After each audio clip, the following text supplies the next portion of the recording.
we doing, bitches? Okay, fine, I guess we'll continue the show. Fine. Okay, you did enough. Okay. I'm the Queeny bitch, and oh my god, I am so happy that all of you came here. These performers fucking turned it up. Can I get an amen to that shit? Can I get an amen to that shit?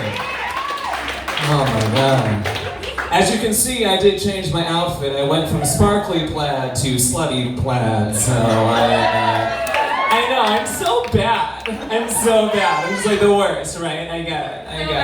Okay. What do I want to talk about? I don't know. Let's see. Does anyone feel like gay rights was a mistake? Anyone? No? There's a bunch of straight people in the room. That was the correct answer for you, but I have thoughts. Okay? And I want to be clear, I'm not saying that, gay people shouldn't have gotten rights. I am a gay people. Obviously, I don't feel that way. It's just I do, though, think that we prioritize it horribly wrong. For example, did you guys notice that we only ever started caring about, black trans visibility once all the gay white men ran out of shit to complain about?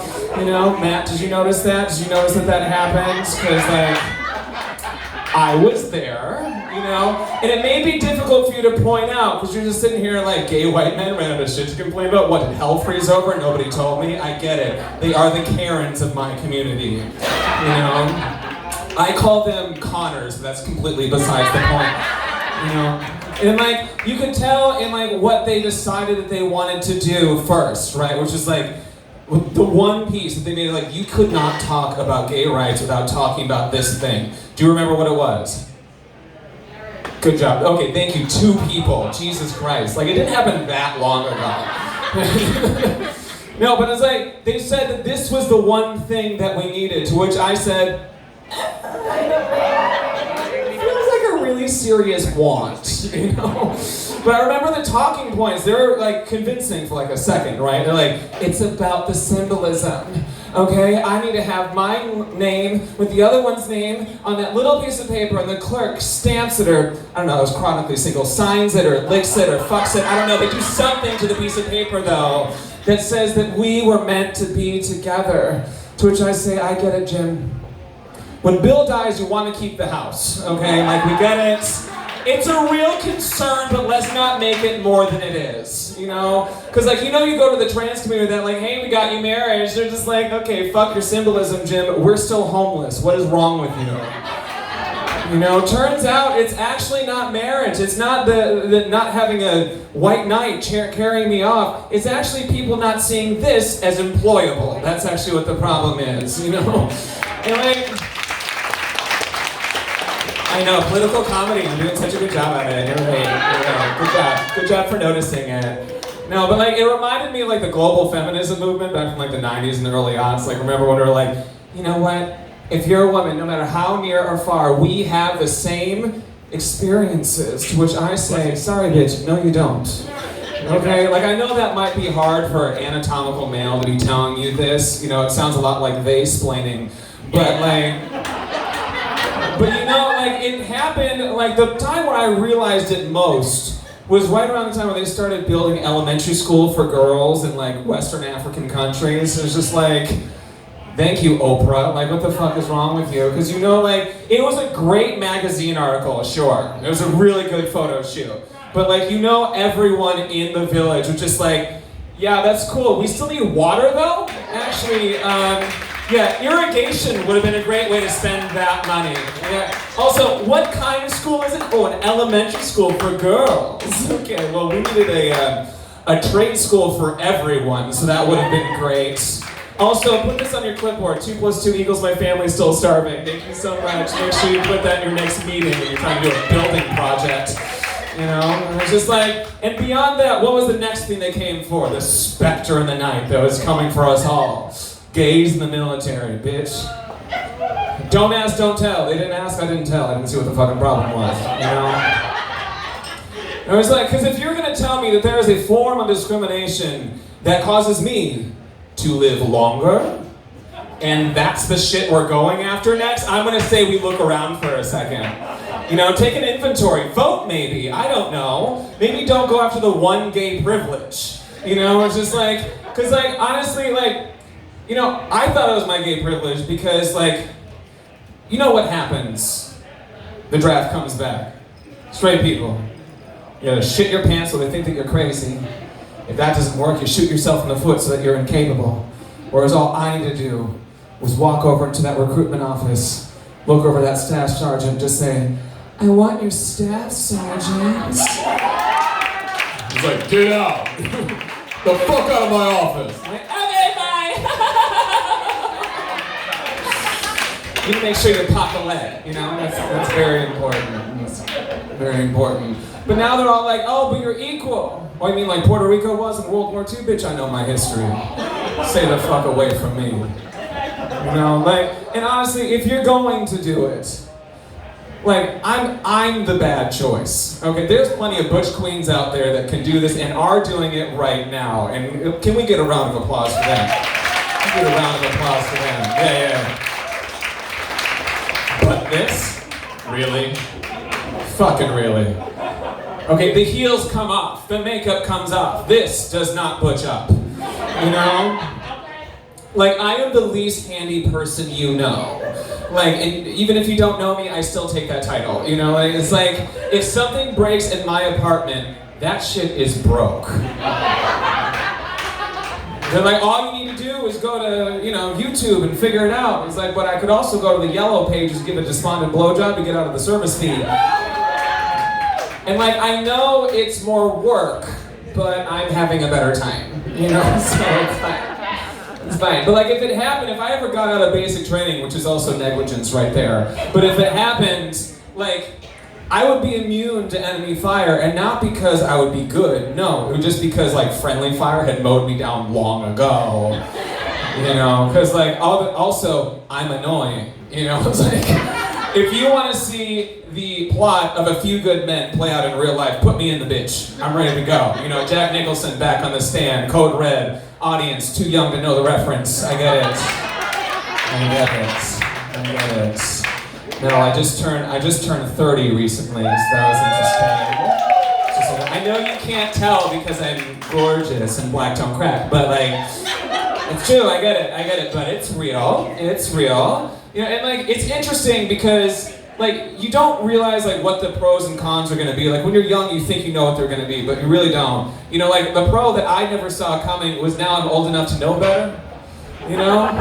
Like someone was like, this will be a really great venture field. Like someone tried that 10 years ago, get the fuck away from me. You know, it's like, this is something you really need to worry about. Like actually it sounds more like a you problem, you know? It's like, but then the cons come like, when people used to, now they know you're old enough to know better, and that is not okay. You know, it's just like all of a sudden, they used to ask these really fun questions that seemed serious, but it was playful. You know, like when you're 18, they're like, what do you want to do with the rest of your life? You're like, I don't know, like, that's fine. I just want to see if you were thinking about it. You know, it's okay, don't worry about it. Then you're 25, say the same thing, they're like, it's fine, get out into the workforce, live a little, it's okay. And all of a sudden you're 30, like, okay, you're at least supposed to have the pieces by now. And they're not okay with your older behavior. They're like, hey, your home-wrecking phase, more of a personality trait now, and I would definitely seek help. You know, I'm just like, yeah, but it's fine, I don't know what the problem is. You know, and like, of course you have the issue where like all of a sudden you got like soreness and shit that you weren't usually used to. And like, I'm the person, like I was in the service industry back when I was 16, all the way till now. I was working 14-hour shifts on my knees are that of a 55-year-old. Okay, like, I remember, like, everyone's like, oh, I peaked in high school. And I'm like, I don't know when I peaked, I just know it's not now. You know? Like, all of a sudden I went over to, like, bend down to get something at work, and I was just like, oh my God. Someone's gonna need to help me up, actually, if you could, like, and be gentle, okay? Because, like, I will be in the hospital today. You know, and I started recently playing softball with a bunch of comics, and that was fun. You know, I went over and I picked up the stick thing, and I swung it at the sphere that was coming at me. It went off in a direction, so I threw it down and I ran at the first placemat. And my body very succinctly told me, bitch, you 30. We stretch now. Yeah, you can't do physical activity without the prep work. What are you doing? What do you think? You're 25, fuck you. You know, because I used to be able to just like run over into a field, jump on a rock and jump down, feel all springy and shit, right? And now, if I do one thing wrong, I have a brace somewhere on my body. Somewhere by. And like I'm going over and telling other people like, oh my god, my body hurts all the time. They're like, ew, how old are you? It's like 30, like that makes sense. You know? But that's my fault because I'm a millennial talking to Gen Z about my body issues. You know, like I did that. You know, like don't talk to Claire ever throughout the entire day. She's a bad person. I booked her anyway, but I feel that, you know, just like, because when you're young, like they don't have empathy for this shit. Because when you're young, your body's a yes man. Now that you're older, that bitch got follow-up questions. Now all of a sudden she wants to know why. Oh no. The other place that I noticed it the most was, I think, it was my sex drive.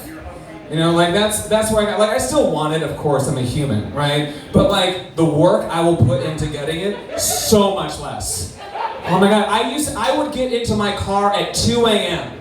in a blizzard, put my life on the line for pussy. Yeah, I said it, pussy, what? You know?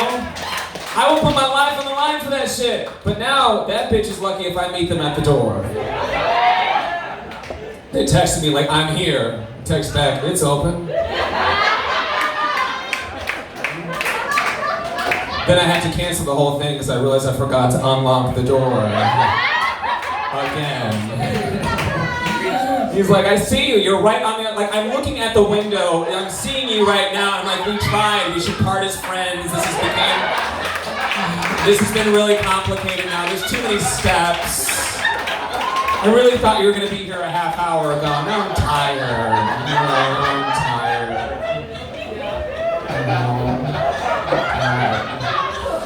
I started a new job recently. I know, it's crazy. This is not my main form of work. It's crazy. I get it. I'm so good. But like, you're probably not familiar with the term. My new title is Pizza Bitch. Yeah. I know, it's super technical, you've never heard of it. But like, it's weird, so like service industry isn't something new to me. I've been doing this, like I said, since I was 16. Like a few years ago, I was at the Waldorf, I was their part-time sommelier and their full-time restaurant manager for about 2 years. I was the night shift too, so I had to do all the crazy shit. I was running services for celebrities and billionaires and all that shit. It was great. I wasn't making money. Okay, let's not act like I'm bragging here. Like it was a good experience, but I was not making money. Okay, but I was like, so to go from that, being the educator in this shit, to now having an 18-year-old tell me that it's actually my responsibility to greet the table after it's sat, was jarring, to say the least. You know? Just like, oh, thank you so much, it's a knight in shining armor, aren't ya? You know, and like, very quickly afterwards, I realized what the problem was. Because we had this one girl, she was out of training for like 5 days, so she's like talking to tables all like unsupervised and shit, you know? And she's like, is Sauvignon Blanc a white wine? Like, yeah, it is. You nailed it, good job, that's what it is, yeah. And then like an hour later, she's like, hey, I forgot, is Sauvignon Blanc a white wine? And I'm just like, okay, I just want to make sure that we don't have any lines crossed here. The direct translation for Sauvignon Blanc is Sauvignon White. So yes, it's a white wine. They actually put it in the name so you wouldn't get confused, so I don't know what to say here. I realized very quickly after that, that's the situation, because the worst thing that happens is not that I get overtrained, you know? It's like, they don't know if it's me or if it's Sauvignon White bitch over there, you know? They don't know. They have no idea, because the worst thing that can happen is she's walking in like 5 months after she's been out of training, just running to the kitchen like, huh. My guest asked, and I don't know, what are chicken tenders? And how do they differ from nuggets? And where do strips come in? I can't pin that down, you know? Because like, I don't care how you do it, that's worse. That's worse. But the worst thing that happened was, it was time for training meal. Just weird, right? That's not supposed to be the time that you have the most stress. It's supposed to, you just finished a shift, and you're supposed to sit down, have a meal, talk to your new coworker, find out what fresh case of sexual harassment is going on in the kitchen. You know, like that's the time to figure that out. You always need to ask that question, by the way, just so you know, if you're a woman, you're walking in, just like, hey, who do I need to look out for? You know? But like, all of a sudden, I'm vegetarian and this is a pizza place, so I felt like I was navigating a minefield. So I gave it over to my trainer, like, you know what I can and cannot have. I'll have fish here and there, but for the most part I'm vegetarian. Give me what you think I need to try so I understand the menu. So the first thing that they say is, oh, you need to have the calamari.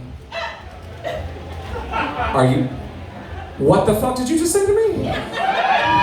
I'm sorry, you're not saying that I need to have the calamari because I'll like it. You're saying I need to try it so that I understand it? You mean like the one dish that has been made the same since its inception? The one dish that is made so ubiquitously that I sometimes suspect that those bitches are breading themselves down there. You know? Like the one dish with less versatility than a Chicago-style hot dog is the one that I need to try. And instead of just saying, it was just like, they knew I was right. Because I was just like, let me tell you what it is. Okay, it's lightly breaded, probably tempura batter, a little fish lemon on the side, and some marinara sauce. And they put some parsley over the top so it's pretty. You know, and instead of just saying, you're right, that is exactly what the dish was, they said buzzwords. You know, they're like, it's fresh. Never frozen. Ooh. Locally sourced. Hold up for a second. I'm sorry, trainer whom I love, adore, respect, and admire. Can you please break it down for me just how it is that calamari is locally sourced? Okay, it's a deep sea life organism. I don't care if you got it from Rodney down the street, it still had to get flown in from Japan, bitch. Okay? So unless you're telling me that this is lake squid or beef buttholes, it is not locally sourced. And of course, those are just the opening pains of things, right? Like those are my staff members. It was acclimation situations, but they're good. They're good people. It was just, that was my fault. I went from fine dining to casual. I should have known that. The problem that I recently had was the regional manager.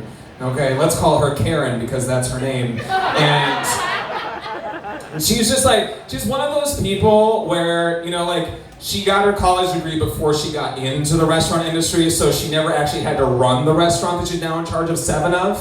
You know, like, and all of a sudden, like, she has this thing where she talks about the loyalty program. Like, you need to talk about the loyalty program. And if you don't, we will write you up. We're just like, okay, bitch, I ain't fucking with you. No, we'll do it. So I'm walking over to all of my tables, like, so how's your food taste? Does it taste like you want to join our loyalty program? And then they're like, no, you need to be more creative than that. And I'm like, well, I am a performance artist, so of course I can do that. So then I walked up and I was just like, hey, so have you ever cheated on your wife? No? Well, that takes loyalty, sir, and boy do I have the program for you. Boy do I have it. You know, at one point she was going into like ridiculous shit, right? She's just like, you can't say rag. Okay, we don't have rags here, we have towels. Okay, you cannot say rag, we have towels. And she was like super rude like that when she said it, so I'm like pretty sure she was on the towel. She said, I tested that joke on my friend Ariel, and I was like, I think it's 30% funnier than it is sexist. To which she said, 20. I want to finish off by telling everybody that my mother is here. Mama bitch. Mama bitch! So I'm gonna finish off by telling my favorite joke, or her favorite joke of mine, which is, so I recently started taking voice lessons, okay, and that's been fun. Now I'm a great singer. You know, I recently started doing, songwriting, so now I have a sick-ass flow, which none of you believe, which is the right answer. But like, you know who doesn't have a sick-ass flow? My mother. Yeah. And not because she's white, as you can plainly see, but actually because she had a hysterectomy.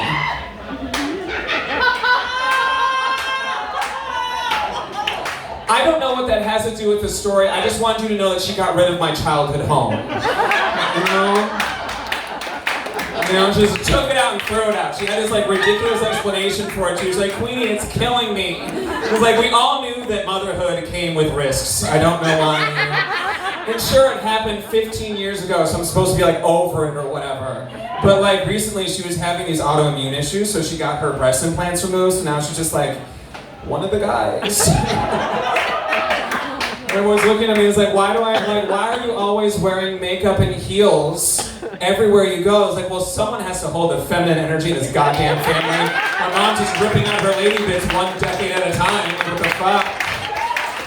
Oh my God, thank you everyone for coming out. Thank you so much, Yeah, okay. So, the Diva Hour is a show that happens on the first and third Wednesday of every month. On the weeks that we have 5